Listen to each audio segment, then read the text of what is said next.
G'day, I'm Grant from Aircon Solutions, and we're all about providing a temperature control solution in zoning systems.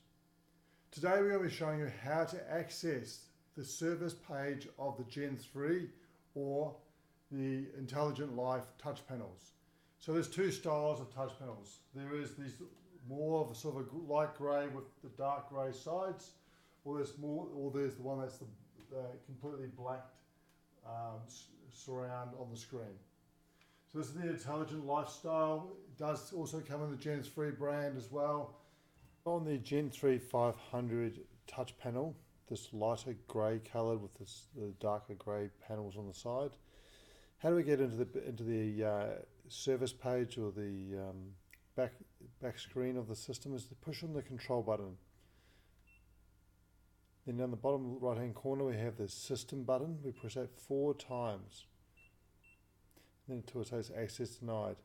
Then in the bottom left hand corner where the screen meets the frame, outside frame, there's an invisible button that we push that gets us into the system settings or the back screen of the panel.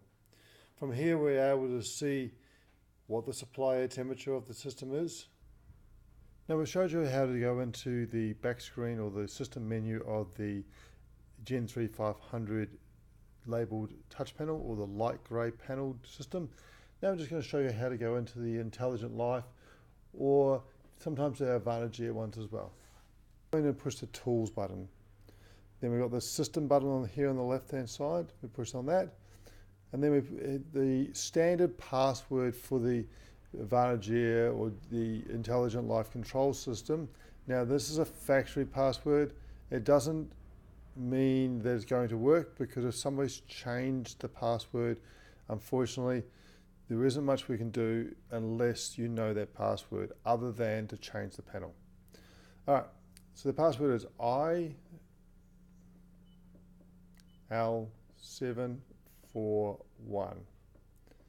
Then we push done. Now it gives us access into the back screen.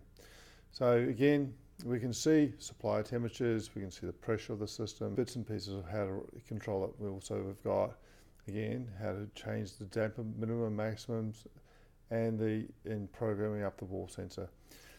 Same thing, different layout. Thank you for watching our videos. I appreciate your time. If you have any comments or have any questions or situations where you're having problems with your control system, please feel free to leave a comment below and we'll get to finding a solution for your situation, even making a video for you. So we are always trying to find ways to help you.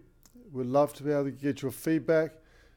Please like or subscribe to our Facebook, Instagram or YouTube channels, and we look forward to seeing you in the near future.